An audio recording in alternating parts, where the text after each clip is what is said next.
আসসালামু আলাইকুম প্রিয় শিক্ষক মণ্ডলী। আমরা সর্বশেষ যে খবর পেয়েছি তা আপনাদের সামনে আপলোড করতেছি। যদিও বেতন বোনাস নিয়ে বিড়ম্বনার শেষ নেই, তারপরে সবসময় খবরের পাতায় চোখ রাখতেছি, যা পাচ্ছি আপনাদের মাঝে আপলোড করে দিচ্ছি। এটা মোটামুটি বলতে পারেন শেষ খবর আজকের দিনের। বেসরকারি শিক্ষকদের বেতন বোনাস নিয়ে যা জানালেন মাওশি ডিজি, মানে সর্বশেষ নিউজ আর কি। তো আমরা দেখতে পাচ্ছি এখানে লেখা আছে, স্কুল কলেজে কর্মরত এমপিওভুক্ত শিক্ষক কর্মচারীদের ঈদ উৎসব ভাতা এবং বেতনের সব কাজ শেষ করা হয়েছে। বাকি কাজ ব্যাংকের বিষয়টা আমাদের হাতে নেই। আশা করছি বৃহস্পতিবারের মধ্যে শিক্ষক কর্মচারীরা বেতন ভাতার অর্থ তুলতে পারবেন। মঙ্গলবার 25শে মার্চ বিকেলে দ্য ডেইলি ক্যাম্পাসের সঙ্গে আলাপকালে এসব কথা বলেন মাধ্যমিক ও উচ্চশিক্ষা অধিদপ্তরের মাওশি মহাপরিচালক প্রফেসর ডক্টর মোহাম্মদ আজাদ খান।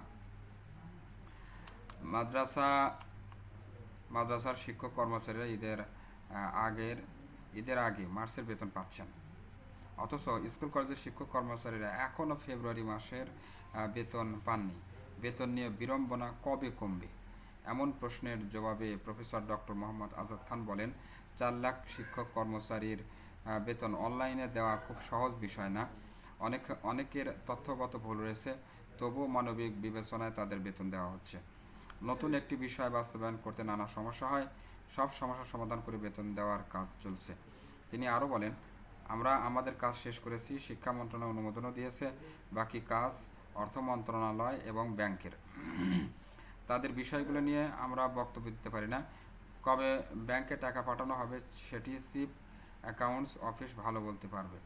জানা গেছে, সরকারি কর্মচারীরা ইএফটির মাধ্যমে বেতন পান, তবে বেসরকারি শিক্ষা প্রতিষ্ঠানে কর্মরত এমপিওভুক্ত শিক্ষক কর্মচারীদের বেতন ভাতা সরকারি কোষাগার থেকে ছাড় হলেও তা রাষ্ট্রায়ত্ত 8টি ব্যাংকের মাধ্যমে অ্যানালগ পদ্ধতিতে ছাড় হয়। এই অর্থ তুলতে শিক্ষকদের নানা ভোগান্তিতে পড়তে হয়। এখন কথা হচ্ছে, সেই প্রিয় শিক্ষক মণ্ডলী, যে কাজ এখন ব্যাংকের আর মন্ত্রণালয়ের। তাহলে তাহলে ব্যাংক যদি 26 তারিখে যদি বন্ধ হয়, বৃহস্পতিবারে যদি বন্ধ হয়, তাহলে 26 তারিখে কীভাবে শিক্ষকরা বেতন উঠাবে?